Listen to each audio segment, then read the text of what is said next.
If you're brand new to algebra, you're just learning about variables and expressions, coefficients, constants. It can seem overwhelming. But hopefully we can take a few moments and put some of these concerns or frustrations to bed. A variable x is the basic building block, and it just represents a number, any numerical value. We don't know the numerical value, just in the same way an apple represents, well, it could be a red shiny fruit or a green shiny fruit. And I can take apples and I can count them, I can add apples to my apples, I can multiply my apples, and I can divide them out into different groups. The same's true with x or any variable. For example, I might have an apple plus an apple will give me 2 apples. And of course, if I take away 1 apple, I'll be left with just 1 apple again. And perhaps I could multiply my 1 apple 5 times, at which point I'll have 5 apples.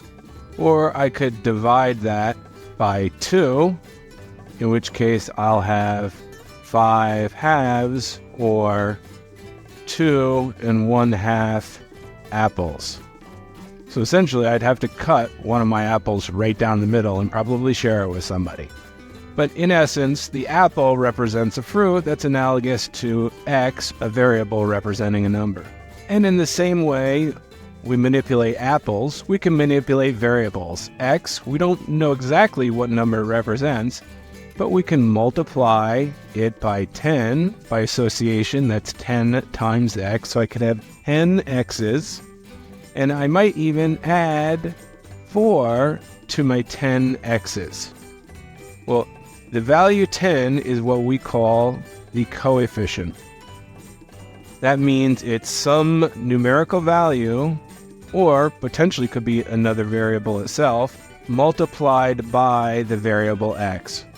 And the 4 we refer to as a constant, which is to say it's an unchanging or fixed value. And in layman's terms, we would just say, well, it's a number, and we know what the number is, compared to a variable where we don't know what the number is. The combined 10x plus 4 is what we would call an expression. And within the expression, we have 2 terms. We have the 10x term, and we have the constant term of 4. And if we add the terms, or subtract, or multiply, or divide, or perform any operation on the different terms, we end up with an expression.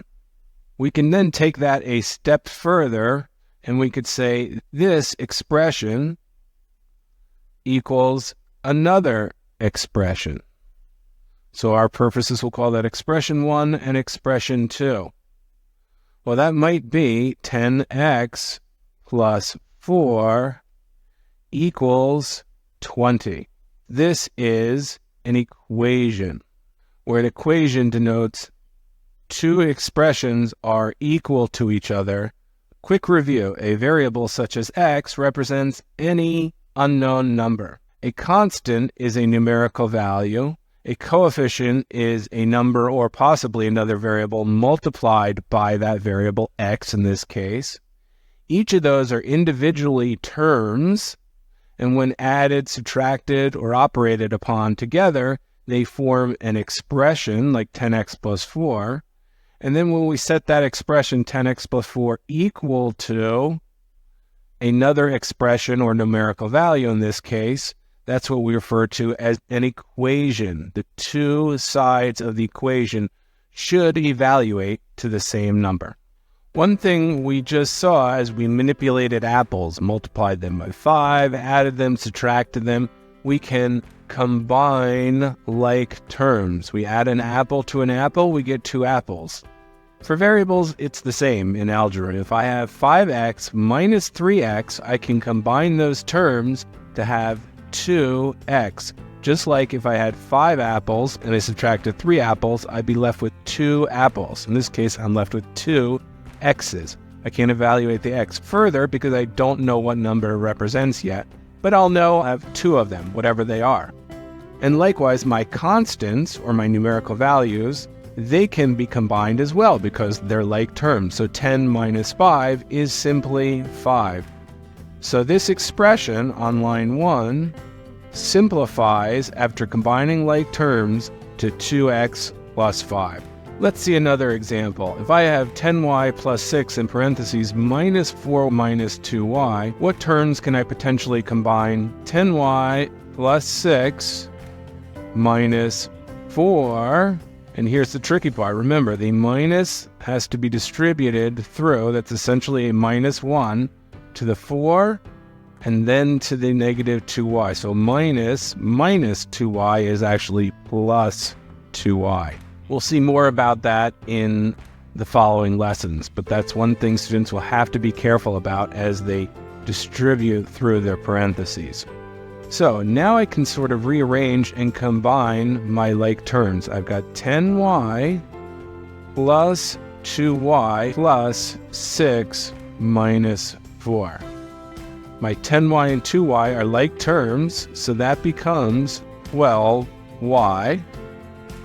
And 6 minus 4, numerical values or constants, are like terms as well. That just evaluates to 2. So my original expression includes 4 terms added and subtracted together, gets simplified to a new expression with only 2 terms. Let's suppose you wanted to evaluate an expression like 10x plus 2 minus x divided by 11. And that, by the way, is a question they will ask you on in the exam. So suppose we're told x equals 5. What would this expression evaluate to? In other words, what number is the entire expression equal to with x equals 5? Well, first I'll just plug in 5 for x. So 10 times x will be 10 times 5, plus 2, and minus x will be minus 5, and that will be divided by 11. And recall, above the fraction symbols, we typically have a parentheses or a grouping as we would below the horizontal fraction symbols. And we'll see that in later lessons again as well. And that will evaluate to 10 times 5 is 50, plus 2 minus 5, which in turn equals 52 minus 5, or 47, divided by 11. And unfortunately, I can't simplify that any further, so that's what my expression evaluates to. Let's take a quick look at another. What is the value of x squared minus 3 plus 5 if we're told x equals 3? Well, I want to take that value for x and I want to plug it back in. So in this case, that's 3 squared minus 3 plus 5. 3 times 3 are 9, minus 3, which is 6, plus 5 equals 11. In many instances, questions on the exam will be presented as word problems. In that case, you'll have to convert the English phrase to a mathematical expression or equation. For example, if a problem said, John is 8, the is references an equal sign. So if I wanted to define a variable that indicates John's age, I might use J for John, and that will represent his age in years. So J is, or equals, in this case mathematically, 8 years old. And that would be the equation that represents the word phrase indicated above. Let's say John and Mary's age sum to 15.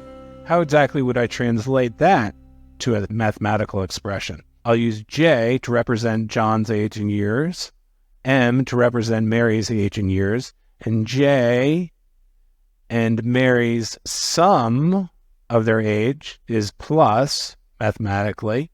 So J plus Mary's age will equal 15 in this case. And that's the mathematical expression or equation in this case to represent the word problem phrase given above. How about the difference between John and Mary's age is 1 year? Again, I'm going to use J to represent John's age, M to represent Mary's age. The difference in this case represents subtraction. So J minus M is, we're confronting that is again, and that's equals 1, the value of 1 in this case. So the mathematical expression J minus M equals 1 represents the difference between John and Mary's age is 1 year. Let's get a little more complicated. Let's suppose 5 times John's age less 3 is Mary's age. What does that one translate to mathematically? 5 times John's age, which we're representing by J, the times literally means multiplication, so 5J less 3, less represents subtraction, 3 is, once again, is the equal sign, Mary's age, which we represent by M, so that is just simply M. So 5J minus 3 equals M represents 5 times John's age is 3 less than Mary's age. We might run into there are 5 blue marbles per 50 every 50 marbles.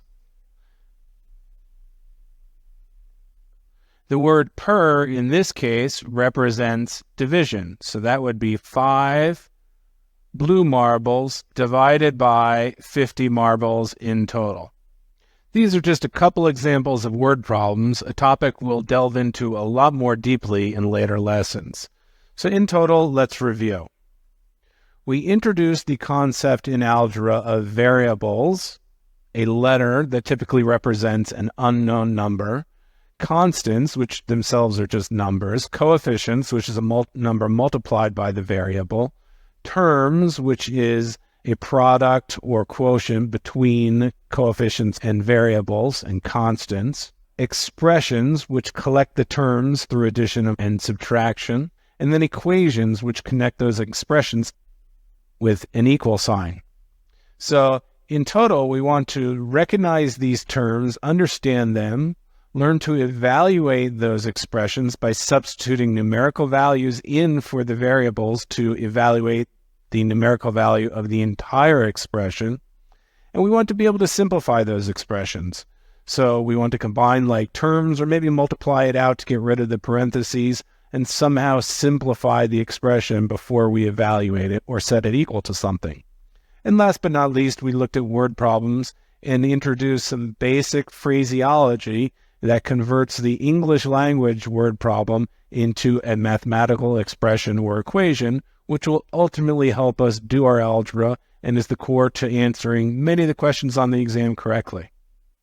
And before we go, I want to provide one last example where students often make mistakes simplifying their expressions. So here's an example from the triangle inequality theorem. We'll learn about that in later lessons. The details aren't so important now, except to note that if we have side A, which is of length x, and then side B, which is of length 3x plus 1, and call this side C of length 10 minus 2x. So the lengths are in expressions, functions of x. And in this case, they might want to check that the side length x is greater than the difference of B minus C. So what would that look like? That would look like x is greater than B 3x plus 1 minus C. And here's how many students will do the minus C. Minus 10 minus 2x. But that is incorrect. Right there, we've made a mistake. Because when we subtract the side length C, we have to subtract the entire expression as if it were in parentheses. And when I put parentheses around this expression, that's a very different result. Because that's effectively a minus 1 times the entire binomial expression within parentheses. So that actually becomes x is greater than 3x plus 1 minus 1 times 10, so minus 10, minus 1 times minus 2x, which the double negatives then become plus 2x. So if we just wrote the minus 2x part without the parentheses and out without subtracting the entire length or the full expression for c, we would get a very different result. And the plus 2x versus the minus 2x is a standard or very typical error students make.